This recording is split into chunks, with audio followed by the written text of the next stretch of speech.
আসসালামু আলাইকুম, কেমন আছেন সবাই? আশা করছি ভালো আছেন।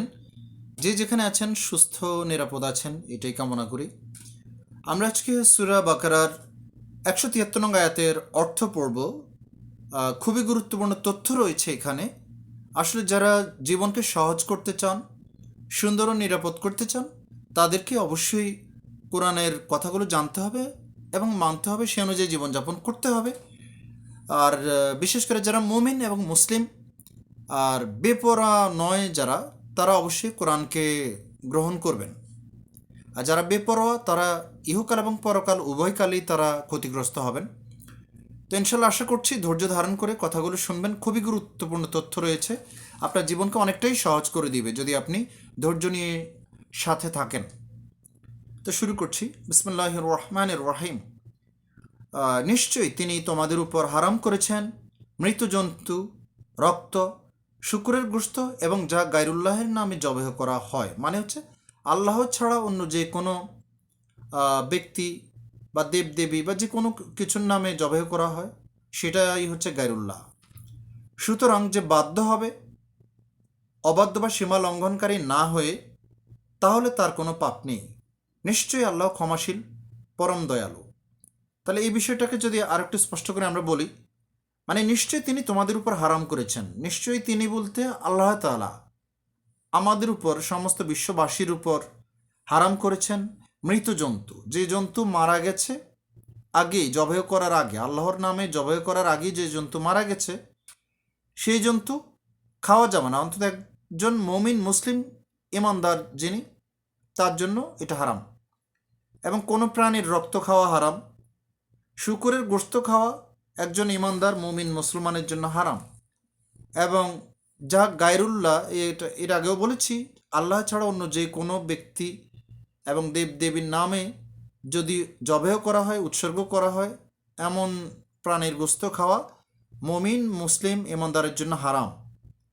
আচ্ছা, কিন্তু সুতরাং যে বাধ্য হবে, আই মিন এমন কোন একটা পরিস্থিতিতে আপনি পড়ে গেছেন যেখানে আপনাকে বাধ্য করা হয়েছে, যেখানে আপনার এ মুহূর্তে জীবন সংকটে পড়ে যাচ্ছে, যদি আপনি ওই জিনিসটা গ্রহণ না করেন, না খান শত্রুর দ্বারা বা অত্যাচারীদের দ্বারা, সেক্ষেত্রে আপনি সেখানে আল্লাহ তাআলার অবাধ্য হননি, সীমা লঙ্ঘন করেননি, কিন্তু বাধ্য হয়েছেন, এছাড়া উপায় ছিল না। সেক্ষেত্রে আপনার কোনো পাপ নেই। এটাই বলা হয়েছে এ আয়াতে। ইসলাম কত সহজ, যেখানে আপনার একটা নিয়ম দেওয়া হয়েছে, ধর্ম হিসেবে পালন করতে বলা হয়েছে, অথচ আপনার জীবন যখন ঝুঁকিতে পড়ে যায় সেটাও আপনাকে শিথিল্য করে দেওয়া হয়েছে। এটি আল্লাহ তাআলার দয়া, মহানুভবতা, করুণা।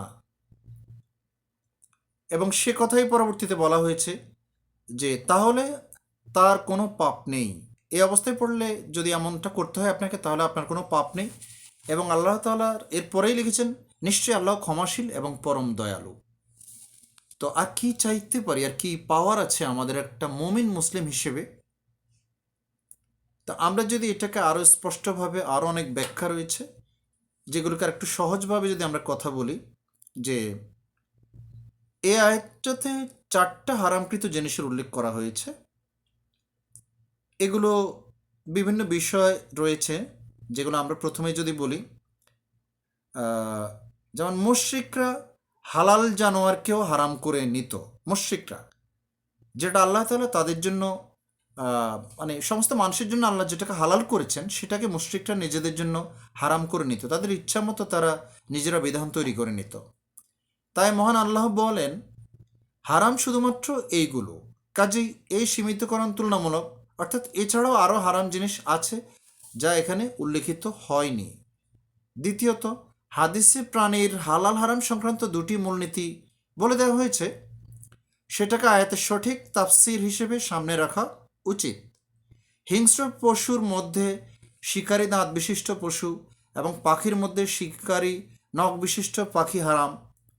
তৃতীয়ত, যেসব পশুর হারাম হওয়ার কথা হাদিস দ্বারা প্রমাণিত, যেমন গাধা, কুকুর ইত্যাদি, সেগুলোও হারাম।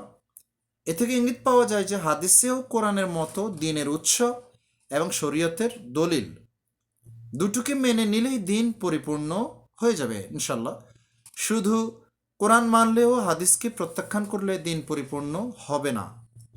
মৃত পড়লে এমন হালাল পশু যা যথানিয়মে জবেহ ছাড়াই স্বাভাবিকভাবে অথবা কোনো দুর্ঘটনায় যেটা মারা গেছে কিংবা শরীয়তের তরিকার পরিপন্থী নিয়মে যাকে জবে করা হয়েছে, যেমন গলা টিপে হত্যা করা হতে পারে, পাথর ও লাঠির আঘাত দিয়ে হত্যা করা হতে পারে, এবং বর্তমানে যান্ত্রিক জবেহ করা যেভাবে মারা হয়েছে এবং আসলে আঘাত দিয়ে হত্যা করা, যেটা সব মিলে এটাই মৃত এবং এটি হারাম। সঠিক নিয়মে আল্লাহ তাআলা যেভাবে বলেছেন, নবী যেভাবে শিখিয়েছেন, সেভাবে জবেহ করে খাওয়াটাই হলো হালাল এবং বৈধ। আর এছাড়া মাছ ও পঙ্গপাল এ দুটো মৃত হারাম হওয়ার বিধান থেকে স্বতন্ত্র, এটাকে আলাদা করা হয়েছে। রক্ত বলতে প্রবাহিত রক্ত, অর্থাৎ জবেহ করার পর যে রক্ত বের হয়ে বয়ে যায়, গোশতের সাথে যে রক্ত লেগে থাকে তা হালাল, যেটা বয়ে যায় সেটা হারাম। এছাড়াও দুটো রক্তকে হাদিসে বৈধ বলা হয়েছে। কলিজা, যেটা লিভার, এটাকে হালাল করা হয়েছে, এটা পুরোটাই রক্ত প্রায়, এবং তিল্লি বা প্লিহা। আচ্ছা, এছাড়া শরীয়তে এমন জানোয়ারও হারাম যাকে গায়রুল্লাহর নামে জবাই করা হয়েছে, যেটা মানুষের নামে বা বিভিন্ন দেবদেবীর নামে, যেমন আরবের মুশরিকরা লাত এবং উজ্জা ইত্যাদির নামে এবং অগ্নি পূজকরা আগুনের নামে জবাই করত। আর এরা আওতাভুক্ত হলো সেই পশু যাকে অজ্ঞ মুসলিমরা মৃত অলিদের ভালোবাসায়, অলিয়া উলিয়াদের গাউস কুতুব যেগুলো বলা হয়, এদের ভালোবাসায় অজ্ঞ মূর্খ মুসলিম যারা ইসলামকে যা নয় তাকে ইসলাম মনে করে পালন করে, তাদের কথা বলা হচ্ছে যে তারা তাদের উলিয়া উলিয়াদের নামে তাদের সন্তুষ্টি ও নৈকট্য লাভের উদ্দেশ্যে অথবা তাদের ভয়ে এবং তাদের নিকট কোনো কিছু পাওয়ার আশায় কবর ও আস্তানাসমূহে জবাহ করে বা আস্তানার খাদেমকে অলির নামে দান করে আসে। অনেক অলি আউলিয়ার কবরে সাইনবোর্ড লাগানো আছে যে দাতা সাহেবের নামে দান করার জন্য গরু ছাগল এখানে জমা করুন। তো অলির নামে উৎসর্গকৃত এই পশু আল্লাহর নামে জবাই করা হলেও তা হারাম, কারণ এ থেকে উদ্দেশ্য আল্লাহর সন্তুষ্টি লাভ নয়, বরং কবরবাসীর সন্তুষ্টি লাভ। গায়রুল্লাহর প্রতি সম্মান প্রদর্শন অথবা তার অতিপ্রাকৃত ভয়ে বা তার নিকট কিছু পাওয়ার আশা করে যদি করা হয় তাহলে সেটা শিরক। অনুরূপ পশু ছাড়াও যেসব জিনিস গায়রুল্লাহর নামে মানত বা দান করা হয় তা সবই হারাম, যেমন কবরে নিয়ে গিয়ে অথবা সেখান থেকে ক্রয় করে সেখানে উপস্থিত ফকির মিসকিনদের মাঝে ডেকচির মাধ্যমে খয়রাতি খাবার কিংবা মিষ্টি ও টাকা পয়সা বন্টন, কিংবা নজরানার মানত ও দানের টাকা পয়সা দেওয়া, অথবা উরসের সময় সেখানে দুধ ইত্যাদি খাদ্য পাঠানো, এই সমস্ত কার্যকলাপ সবই হারাম এবং অবৈধ, কেননা এইসবই গায়রুল্লাহর নামে মানত ও দান করা বিবেচিত হয়। মানত করাও নামাজ রোজা ইত্যাদি ইবাদতের মতো একটি ইবাদত, আর সর্বপ্রকার ইবাদত কেবল আল্লাহর জন্যই নির্দিষ্ট। এই জন্য হাদিসে এসেছে যে সে অভিশপ্ত যে গায়রুল্লাহর নামে জবেহ করে। আলেমগণ এই ব্যাপারে ঐক্যমত